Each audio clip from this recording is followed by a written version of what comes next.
tem mais detalhes para a gente é a repórter Aline Beckett, que está lá em Brasília. Boa noite novamente, Aline.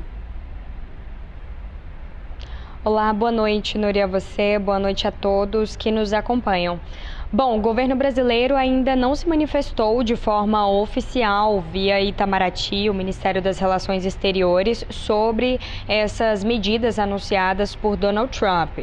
O governo brasileiro, a orientação que se segue ali pelos ministros de governo é de que eles precisam esperar para ver como que isso vai acontecer na prática, para depois o Brasil tomar uma posição mais acertada sobre isso, mais assertiva. E aí hoje o presidente Lula acabou falando sobre isso, ele destacou que o Brasil vai reagir em relação a isso, se os Estados Unidos aplicarem essas tarifas, vai agir com reciprocidade ou até mesmo denunciando os Estados Unidos para a Organização Mundial do Comércio. Lula ressaltou nessa fala que o Brasil não é de criar conflitos. O Brasil é um país pacífico, mas que, caso seja prejudicado, o Brasil precisa reagir em relação a isso.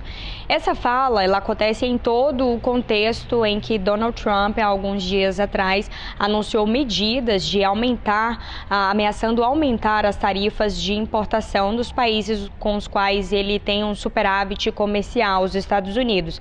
E no caso, isso afetaria o Brasil em relação ao aço e ao alumínio. Então, gerou toda essa repercussão em cima disso. E aí, Lula destacou que, apesar de o Brasil ter de reagir caso os Estados Unidos apliquem essas tarifas, a relação comercial do Brasil e dos Estados Unidos é bastante equilibrada. Ele destacou que os Estados Unidos acabam até comprando mais do Brasil do que o Brasil dos Estados Unidos. Além disso, tem um outro detalhe também, que no caso seria: essas tarifas anunciadas, elas seriam aí implementadas, colocadas para todos os países e não só especificamente ao Brasil. Então é algo que tranquiliza a equipe econômica do governo federal em relação a isso, porque podem analisar melhor e aí o Brasil não vai ser o único país prejudicado com essas medidas. O ministro da Fazenda, Fernando Haddad, como você bem disse, destacou que o Brasil